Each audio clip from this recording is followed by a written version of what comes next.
Hello student. आज हम पढ़ेंगे चैप्टर नंबर 6 ह्यूमन रिसोर्सेज। इससे पहले मैंने आपको रिसोर्सेज के बारे में बताया था। रिसोर्सेज क्या होते हैं? रिसोर्सेज ऐसे सोर्स होते हैं। सोर्सेज मतलब होता है जो ऐसे चीज़ें जो हमें नेचर से मिली हैं, और नेचर से जो भी चीज़ें मिली हैं जब उसको हम अपने नीड्स को पूरा करने के लिए, अपनी ज़रूरतों को पूरा करने के लिए यूज़ करते हैं, तो वो रिसोर्स कहलाती है। और इस चैप्टर में हम पढ़ेंगे ह्यूमन रिसोर्स के बारे में। ह्यूमन रिसोर्स, ह्यूमन को क्यों रिसोर्स कहा गया है? क्योंकि ह्यूमन ही एक देखो ऐसा व्यक्ति है, या ह्यूमन ही ऐसा प्राणी है जो कि जितने भी रिसोर्सेज हैं या जो सोर्सेज हैं उनको रिसोर्स बनाने का काम करता है। क्योंकि जितने भी रिसोर्सेज हैं वो कब रिसोर्स बनते हैं? जब ह्यूमन बीइंग उसको यूज करता है या ह्यूमन बीइंग उसको यूज करने लायक बनाता है। तो ह्यूमन बीइंग क्या कर रहा है कि वो रिसोर्सेज भी बना रहा है और साथ साथ में वो खुद भी रिसोर्स है, क्योंकि वो खुद अपनी नॉलेज को यूज करता है इंडस्ट्रीज के अंदर, और लोगों की जो नॉलेजेस हैं उनको यूज करता है, और उसके बाद वो चीजें बनाता है अपनी जरूरतों को पूरा करने के लिए। तो इस प्रकार से जो ह्यूमन है वो भी एक रिसोर्स है। तो ये इसमें आपको दे रखा है चैप्टर के अंदर कि जो लोग होते हैं, people are a nation's greatest resources. जो लोग होते हैं वो किसी भी राष्ट्र के ग्रेटेस्ट रिसोर्स माने जाते हैं। और नेचर की जो बाउंड्री होती है बिकम सिग्निफिकेंट ओनली, जो भी चीजें नेचर के अंदर पाई जाती हैं या जो भी इंपॉर्टेंट चीजें होती है वो तब इम्पॉर्टेंट बनती हैं जब पीपल उसको फाइंड करता है, पीपल उसको ढूंढता है और उसको यूजफुल बनाता है, तब वो चीज कीमती होती है। उससे पहले वो चीज बेकार होती है। जैसे मान लीजिए कोयला, जब तक कोयले को इंसानों ने यूज नहीं किया था या पीपल ने यूज नहीं किया था तब तक वो एक पत्थर का टुकड़ा था। लेकिन जब पीपल ने उसको अपनी नीड्स को पूरा करने के लिए यूज किया तो वो रिसोर्स बन गया, और अपने नीड्स को पूरा करने के लिए उसने कोयले को ढूंढा।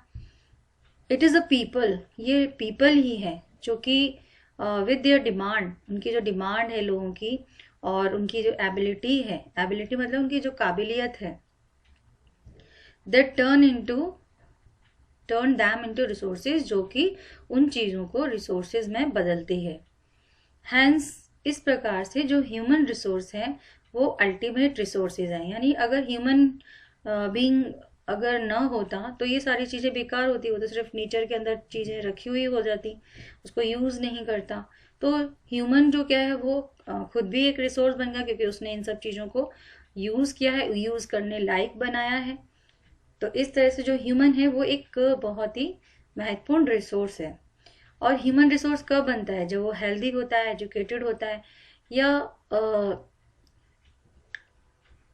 टेक्निकली उसको ज्ञान होता है, टेक्निकली नॉलेज होती है, तो वो जो ह्यूमन बीइंग है वो रिसोर्स बनता है। तो इसमें देखा है healthy, educated, motivated people develop resources as per their requirement. तो जो लोग हैं वो किसी भी चीज को अपनी रिक्वायरमेंट के लिए रिसोर्स बनाते हैं या रिसोर्स के रूप में डेवलप करते हैं। Human resources like other resources are not equally distributed over the world.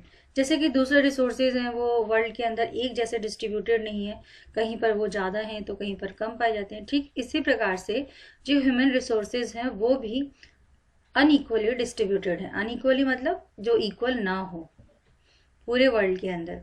They differ in the educational level, और इसके अंदर ह्यूमन बीइंग्स के अंदर भी इनमें डिफरेंसेस पाए जाते हैं एजुकेशनल लेवल्स से रिलेटेड या एज एंड सेक्स से related. Their numbers and characteristics also keep changing, और इनके जो नंबर्स हैं या उनकी जो विशेषताएं, कैरेक्टरिस्टिक्स मतलब होता है विशेषताएं, ये बदलती रहती हैं। Do you know the government of India has a ministry of human resource. क्या आप जानते हैं कि जो गवर्नमेंट है इंडिया की उसके अंदर भी एक मिनिस्ट्री है, और मिनिस्ट्री किस नाम से जानी जाती है? ह्यूमन रिसोर्स मिनिस्ट्री के नाम से, ministry of human resource development. और ये जो मिनिस्ट्री थी इसको क्रिएट किया गया था, बनाया गया था 1985 के अंदर।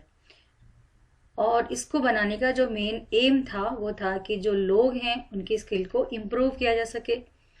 दिस जस्ट शो, ये जो चीज है ये शो करती है कि किस प्रकार से जो पीपल है वो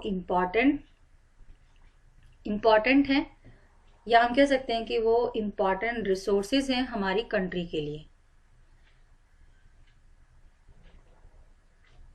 अब आप जरा ये डायग्राम देखिए, इस डायग्राम के अंदर क्या बता रहे हैं, ये बच्चे हैं और ये बच्चे अपने मैडम से बोल रहे हैं, इनकी टीचर खड़ी हुई है तो इनसे बात कर रहे हैं।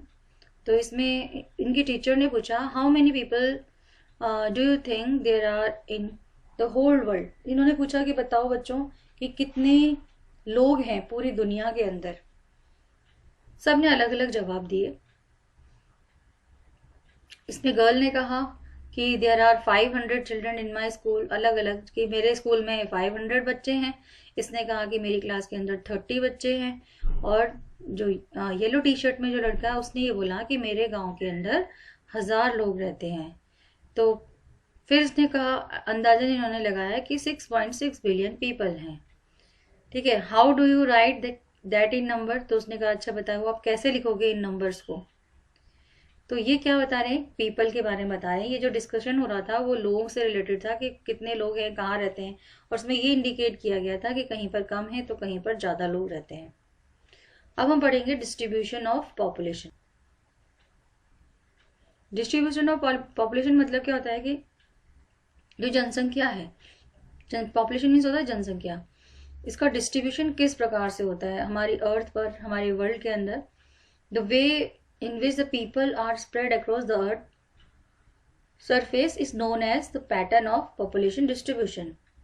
ये डेफिनेशन होगी पॉपुलेशन डिस्ट्रीब्यूशन की कि एक ऐसा तरीका, the way in which people are spread, जिसमें कि लोग जो हैं वो अर्थ सरफेस पर फैले हुए हैं, और the pattern of population distribution, और इसी को ही हम क्या कहते हैं, पैटर्न ऑफ पॉपुलेशन डिस्ट्रीब्यूशन।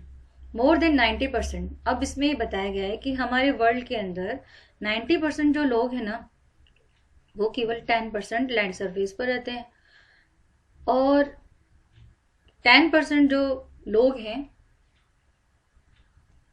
वो 90% लैंड पर रहते हैं। अब आप सोचिए कि 10% तो छोटे से हो गया और 90% लैंड पर रह रहे हैं। वहीं अगर आप देखेंगे तो 90% लोग जो हैं वो केवल 10% लैंड पर रहते हैं। कैसे रहते हैं, क्योंकि 90% लैंड के अंदर क्या क्या चीजें आ रही है, माउंटेन आता है, फॉरेस्ट आता है, और इसके अलावा डेजर्ट एरियाज आते हैं, हिली एरियाज आते हैं। तो ऐसी जगह पर जो लोग होते हैं वो कम रहते हैं, इसलिए 10% रहते हैं 90% पे। और 10% वो लैंड है जो कि प्लेन एरिया है, या जो रिवर्स के थ्रू बनाई गई है, जहाँ की मिट्टी एलुवियल है या फर्टाइल है। तो केवल 10% लैंड जो प्लेन है उस पर 90% पॉपुलेशन रहती है। The distribution of population is world is extremely uneven. और जो डिस्ट्रीब्यूशन है पॉपुलेशन का वर्ल्ड के अंदर वो एक जैसा नहीं है। अनइवन मतलब एक समान ना होना। Some areas are very crowded. कुछ एरिया में तो बहुत ज्यादा भीड़ भाड़ होती है, और कुछ एरिया ऐसे होते हैं जहां पर बहुत कम लोग रहते हैं, sparsely populated, separately populated areas होते हैं। The crowded area are south, और जो भीड़ भाड़ वाले एरिया जो है वो साउथ और साउथ ईस्ट एशिया है, यानी सबसे ज्यादा जो पॉपुलेशन होती है वो साउथ या साउथ ईस्ट एशिया के अंदर,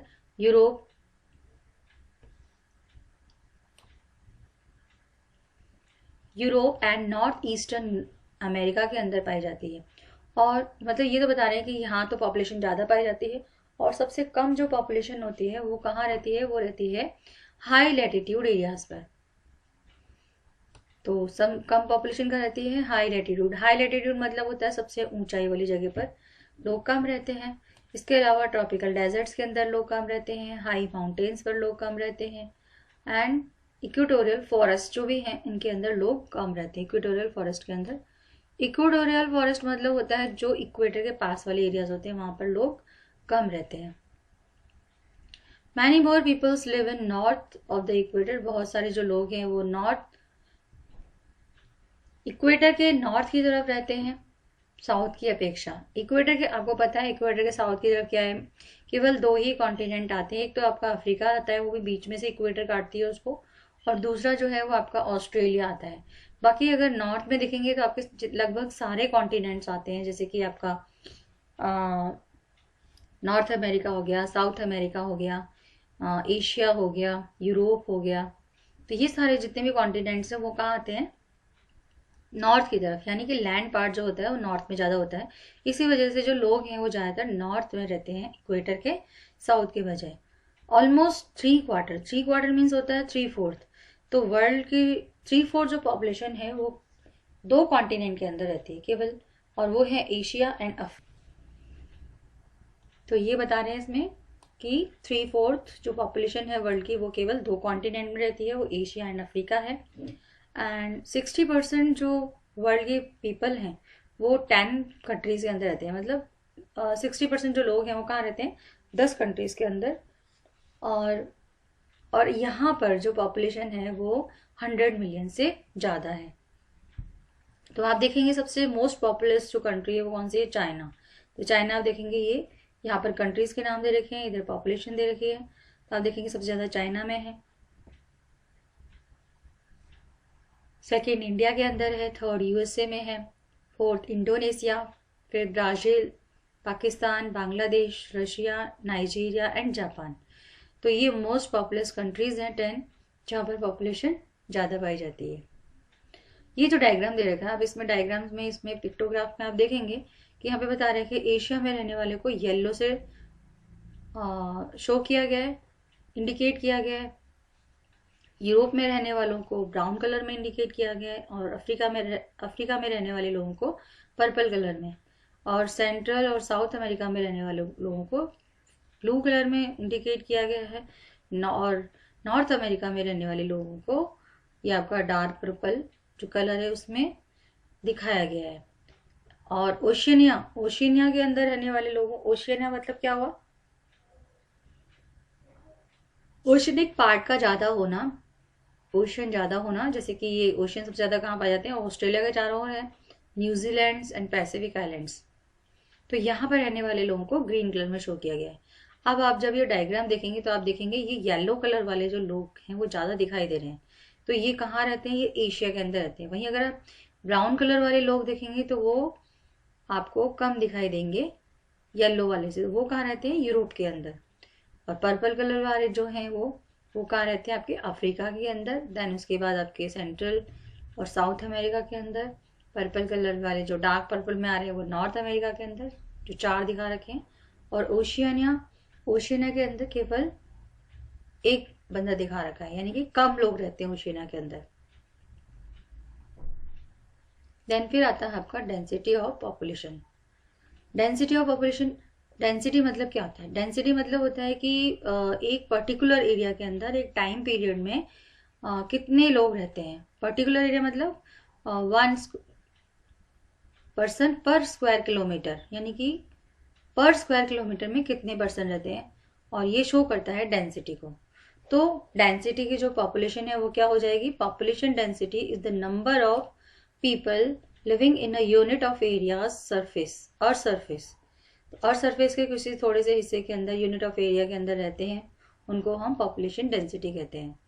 इट इज नॉर्मली, ये स्पेलिंग मिस्टेक है, इसमें नॉर्मली होगा। It is normally expressed as per square kilometre, और इसको हम एक्सप्रेस किस में करते हैं, पर स्क्वायर किलोमीटर के अंदर।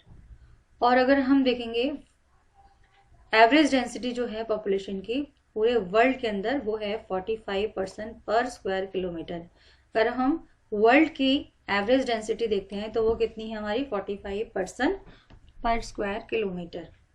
साउथ सेंट्रल एशिया के अंदर सबसे ज़्यादा जो डेंसिटी पॉपुलेशन की वो पाई जाती है।